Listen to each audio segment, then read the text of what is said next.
আসসালামু আলাইকুম ওয়া রাহমাতুল্লাহি ওয়া বারাকাতুহু। আলহামদুলিল্লাহ ওয়াসসালাতু ওয়াসসালামু আলা রাসূলিল্লাহ ওয়া আলা আলিহি ওয়া আসহাবিহি ওয়া মান ওয়ালাহ, আম্মা বা'দ। সুপ্রিয় দর্শক শ্রোতা ভাই বোন, দেশ কিংবা প্রবাস যে যেখান থেকে দেখছেন আপনাদের সকলকে সাদর আমন্ত্রণ জানাচ্ছি। প্রিয় দর্শক, অন্যান্য দিনের মতো আজও ইনশাআল্লাহ তাআলা আপনাদের সঙ্গে থাকছে এবং আপনাদের করা জীবন জিজ্ঞাসার উত্তর কোরআন এবং হাদিসের আলোকে দেওয়ার চেষ্টা করছি। ওয়া মা তৌফিকি ইল্লা বিল্লাহ। প্রিয় দর্শক, আপনার যে কোনো জীবন জিজ্ঞাসামূলক প্রশ্ন বাংলায় সংক্ষেপে আমাদের এই পোস্টের মন্তব্যের ঘরে লিখুন। আমরা আপনার প্রশ্নের উত্তর দেওয়ার আপ্রাণ চেষ্টা করব। সেই সাথে আমাদের এই লাইভ অনুষ্ঠানটি আপনারা যে সমস্ত পেজ এবং চ্যানেলে একযোগে দেখছেন, আমাদের ভেরিফাইড ফেসবুক পেজ, আমাদের ভেরিফাইড ইউটিউব চ্যানেলে এবং অন্যান্য পেজের চ্যানেলসমূহে একযোগে যে কোনো জায়গায় প্রশ্ন করলে ইনশাআল্লাহ আপনার প্রশ্নের উত্তর আমরা দেওয়ার চেষ্টা অব্যাহত রাখব। চলুন তাহলে আর বিলম্ব না করে প্রশ্ন উত্তর দেওয়ার মূল পর্বে আমরা প্রবেশ করি। আমি শুরুতে দেখতে পাচ্ছি একজন লিখেছে, একাকী ফরজ নামাজ শুরু করার পরপরই যদি জামাত শুরু হতে দেখা যায় তাহলে একাকী নামাজ ছেড়ে দিয়ে শরীক হওয়া যাবে কিনা। একাকী ফরজ নামাজ শুরু করার পর যদি জামাত শুরু হয়ে যায় তাহলে সেক্ষেত্রে নিজের জামাত ছেড়ে দিয়ে, বিশেষ করে শুরুর দিকে যদি থাকেন তাহলে ছেড়ে দিয়ে তারপর তিনি জামাতে সামিল হতে পারেন। কারণ তিনি যেভাবে সালাত শুরু করেছেন, জামাতে সালাতটা মূলত তার চাইতে পূর্ণাঙ্গভাবে সালাত, অর্থাৎ তার সালাতকে আরও পূর্ণাঙ্গভাবে শুরু করার অপশন তার কাছে আছে। এরকম অপশন যদি থাকে তাহলে সেক্ষেত্রে নিজের সালাত ভেঙে তিনি সেই সালাতে সামিল হবেন, অর্থাৎ একাকী সালাত ছেড়ে তিনি জামাতে সালাতে সামিল হবেন। আর যদি শেষের দিকে এটি হয়, অর্থাৎ তৃতীয় রাকাতের সিজদা করে চতুর্থ রাকাত তিনি শুরু করে দিয়েছেন, এরকম যদি হয় তাহলে সেক্ষেত্রে একাই নামাজ পরিপূর্ণ করবেন। এবং দুই রাকাত বিশেষ নামাজ যদি হয় সেক্ষেত্রে শেষ রাকাত তিনি শুরু করে দিয়েছেন, এরকম যদি হয় তাহলে সেক্ষেত্রে তিনি সেই নামাজটাকে কন্টিনিউ করবেন, শেষ করবেন। এরপরে জামাত যদি চলে এবং নিষিদ্ধ কোনো সময় না থাকে, যেমন জোহর, তারপরে এশা, এগুলো পরে নামাজ পড়া যায়। অতএব মাগরিব তো 3 রাকাত বিশেষ নামাজ, জোহর এবং এশা এই নামাজগুলো পরে যদি আপনার নিজের একাকী পড়ার পরেও যদি জামাত থাকে, চলমান থাকে, সেখানে নফলের নিয়তে তিনি শরীক হতে পারেন। কিয়ামতের দিন আল্লাহর আরশের ছায়া কোন কোন ব্যক্তি পাবে, সেসব ব্যক্তিদের বিশেষ গুণ কি? কিয়ামতের ভয়াবহতম দিনে যেখানে মাথার খুব কাছাকাছি সূর্য অবস্থানে থাকবে, সেদিন মানুষের পরিস্থিতি কী হবে সেটা বলার অপেক্ষা রাখে না। মূলত সূর্যের যে তাপ, তাতে এত কাছাকাছি থাকার ফলে মানুষ পুরো ছাই হয়ে যাওয়ার কথা, কিন্তু না। সেদিন আল্লাহ রাব্বুল আলামিন তার কুদরতে মানুষকে মরতে দিবেন না। মানুষের মরণ একবারই হবে, এরপর আর কোনো মরণ হবে না। কিয়ামতে মানুষের কষ্ট হবে কিন্তু মৃত্যু হবে না। কষ্টের মাত্রা কি হতে পারে সেটা সহজে অনুমেয়। তো সেরকম ভয়াবহতম দিনে আল্লাহ রাব্বুল আলামিন তার আরশের নিচে ছায়ায় বিশেষভাবে 7টি ক্যাটাগরির 7টি শ্রেণীর বেশ কিছু মানুষকে জায়গা দিবেন। সে সম্পর্কে নবী আলাইহিস সালাম বলেছেন, সহিহ বুখারী মুসলিম একটি বর্ণনা করেছে যে সাবআতুন ইউযিল্লুহুমুল্লাহু ফি যিল্লিহি ইয়াওমা লা যিল্লা ইল্লা যিল্লুহু। 7 শ্রেণীর মানুষকে আল্লাহ রাব্বুল আলামিন তার আরশের ছায়াতে, তার ছায়াতে তিনি ছায়া দিবেন সেই দিনে, যেদিন আল্লাহর ছায়া ছাড়ার কারো কোনো ছায়া থাকবে না। তার ভিতরে প্রথম ব্যক্তি হলেন আল ইমামুল আদিল, একজন ন্যায়পরায়ণ শাসক যিনি জুলুম করেননি, অন্যায়বিচার করেননি। 2 নম্বর হলেন শাবুন নাশা ফি ইবাদাতিল্লাহ, যে যুবক তার যৌবনকে আল্লাহর ইবাদতে কাটিয়েছেন। 3 নম্বর হলেন রাজুলুন কলবুহু মুআল্লাকুম বিল মাসাজিদ, যে ব্যক্তির অন্তর সবসময় মসজিদের দিকে ঝুঁকে থাকে, অর্থাৎ তিনি কখন মসজিদে যাবেন সেই চিন্তা তার মধ্যে থাকে। 4 নম্বর হলেন রাজুলান তাহাব্বা ফিল্লাহ ইজতামা আলাইহি ওয়া তাফাররাকা আলাইহি, দুজন ব্যক্তি আল্লাহর জন্য পরস্পরকে ভালোবাসে, একত্র হয় আল্লাহর জন্য, আবার পৃথক হয় আল্লাহর জন্য।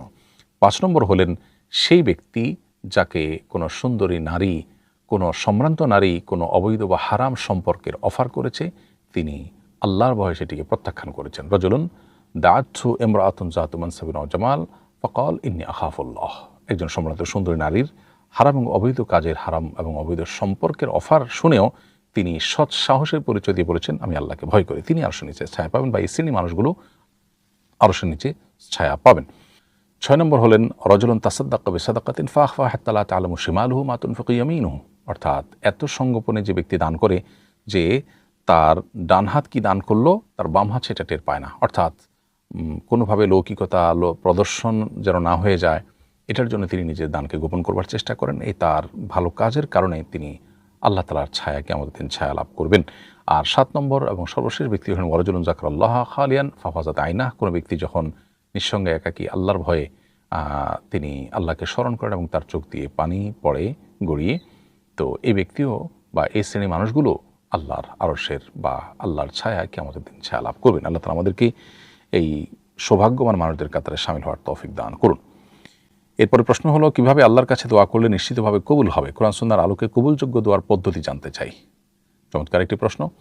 এই প্রশ্ন উত্তরে বলতে চাই, ইমানদার বান্দাদের আল্লাহ তাআলা দোয়া কবুল করেন। আল্লাহ বলেছেন, উদউনি আস্তাজিব লাকুম, তোমরা আমার কাছে দোয়া করো, আমি তোমাদের দোয়া কবুল করব। তবে দোয়া কবুল বিভিন্নভাবে হতে পারে। আমরা আল্লাহর কাছে যা চাইলাম হুবহু সেটাই পেয়ে গেলাম, এটা এক প্রকারের দোয়া কবুল। আবার যা চাইলাম তার চাইতে গুরুত্বপূর্ণ কোনো বিষয় আছে যেটা আমি আসলে চাইতে ভুলে গেছি বা আমি জানিনি, আল্লাহ তাআলা সেই জিনিসটা আমাকে দান করলেন যেটা আরও বেশি প্রয়োজন, সেটা দোয়া কবুল আরেকটা উপায়। আবার দোয়া করার মাধ্যমে কখনো কখনো এমন হতে পারে পৃথিবীতে আল্লাহ কিছু না দিয়ে মৃত্যুর পর আখিরাতে আল্লাহ তাআলা সওয়াব দিবেন, সেটা দোয়া কবুলের আরেকটি উপায়। অর্থাৎ দোয়া কবুল এটি সবসময় আমাদের জন্য কল্যাণ বয়ে আনে, তবে যা চাইলাম সবসময় হুবহু সেটা পাওয়ার মধ্যেই কল্যাণ নিহিত নেই। যেমন মা বাবার কাছে ছোটো ছোটো শিশুরা অনেক সময় অনেক কিছু চায়, তো যেটা চাইছে সেটা তার জন্য খুব বেশি কল্যাণকর নয়, তার চাইতে অন্য কোনো কিছু কল্যাণকর সেটা তখন তাকে দিয়ে দেওয়া হয়। এটাও কিন্তু তার চাওয়া পূরণের একটা অংশ, একটা পদ্ধতি। এ সম্পর্কে মুসনাদে হাকিম বিস্তারিত বর্ণিত হয়েছে। অর্থাৎ দোয়া কবুলের বিভিন্ন উপায় হতে পারে, যা চাইলাম হুবহু সেটা না পাইলে দোয়া কবুল হয়নি এমনটি মনে করবার কোনো কারণ নেই। এবার আসুন, দোয়া কবুল কিভাবে হবে? আমাদের দোয়াগুলো কবুল যোগ্য হওয়ার জন্য সবচেয়ে গুরুত্বপূর্ণ যে বিষয়টি আমাদের খেয়াল রাখতে হবে তা হলো হালাল উপার্জন, হালাল ভক্ষণ যেন থাকে। কারণ নবী সাল্লাল্লাহু আলাইহি ওয়াসাল্লাম বলেছেন, যদি কারোর দেহ তা কারোর সম্পদ হারাম দিয়ে গঠিত হয়, আন্না ইস্তাজাবুলাহ, তার দোয়া কীভাবে কবুল হবে? এই জন্য হালাল উপার্জন যেন থাকে, এটা দোয়া কবুলের জন্য অন্যতম প্রধান শর্ত। এর বাইরে দোয়া কবুলের যে আদব আছে, এর মধ্যে অন্যতম একটা আদব হলো যে কেবলামুখী হয়ে দোয়া করা। যদিও যে কোনো দিকে দোয়া করলে দোয়া কবুল হবে, হতে পারে, তবে কেবলার দিকে ফিরে দোয়া করলে দোয়া কবুল হওয়ার সম্ভাবনা বেশি হবে। বিভিন্ন হাদিসের আলোকে সেটি বোঝা যায়। আবার দোয়া কবুলের ক্ষেত্রে দৃঢ় বিশ্বাস নিয়ে দোয়া করতে হবে। নবী সাল্লাল্লাহু আলাইহি ওয়াসাল্লাম বলেছেন, উদউল্লাহ আনতুম মুকিনুনা বিল ইজাবাহ, তোমরা আল্লাহর কাছে দোয়া করবে এমন অবস্থা যে কবুল হবে এই মর্মে তুমি দৃঢ় বিশ্বাস রাখবে, সে বিশ্বাস রেখে দোয়া করতে হবে। দুদুল্যমানা যে কবুল হতে পারে না পারে এরকম বিশ্বাস নিয়ে দোয়া না করি, বরং দৃঢ় বিশ্বাসের সাথে দোয়া করতে হবে যে আল্লাহ কবুল করবেন। এর পাশাপাশি দোয়া কবুলের ক্ষেত্রে আমাদের আরেকটা বিষয় লক্ষ্য করতে হবে যে আল্লাহর প্রশংসা, আল্লাহ এবং নবী সাল্লাল্লাহু আলাইহি ওয়াসাল্লামের প্রতি দুরূদ এবং সালাম পেশ করে তারপরে দোয়া পেশ করতে হবে। দোয়া কবুলের ক্ষেত্রে আরেকটা বিষয় হলো যে দুই হাত তুলে আল্লাহর কাছে দোয়া করব আমরা। যদি হাত তোলা ছাড়াও দোয়া করা যেতে পারে, কিন্তু হাত তুলে দোয়া করার নির্দেশনা হাদিসে রয়েছে। নবী সাল্লাল্লাহু আলাইহি ওয়াসাল্লাম বলেছেন, ইন্না রাব্বাকুম হাইয়ুন কারীম ইয়াস্তাহি মিন আবদিহি ইযা রাফা ইয়াদাইহি আন ইয়ারুদ্দাহুমা সিফরা, তোমাদের রব অত্যন্ত লজ্জাশীল এবং সম্মানিত, বান্দা দুই হাত তুলে আল্লাহর কাছে দোয়া করলে সেটা ফিরিয়ে দিতে আল্লাহ তাআলা লজ্জাবোধ করেন। এই জন্য দুই হাত তুলে দোয়া করাটা দোয়ার আদব।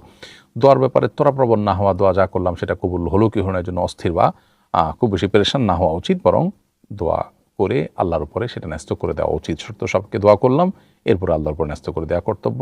কবুল হলো না কেন, আমি যা চাইলাম তা তো পাইলাম না, এরকম যারা অস্থির হয় তাদের দোয়া কবুল হয় না।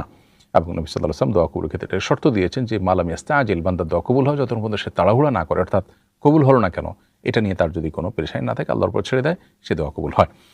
এবং দোয়া কবুলের ক্ষেত্রে আরেকটা বিষয় হলো যে আল্লাহর সুন্দর সুন্দর নাম ব্যবহার করে দোয়া করা। হে আল্লাহ, হে মা হাই হাই, হে মান কাইয়ুম, হে রহমান, হে রহিম, এরকম বিভিন্ন সুন্দর যে গুণবাচক নামগুলো আছে সেগুলো দিয়ে আল্লাহর কাছে দোয়া করা।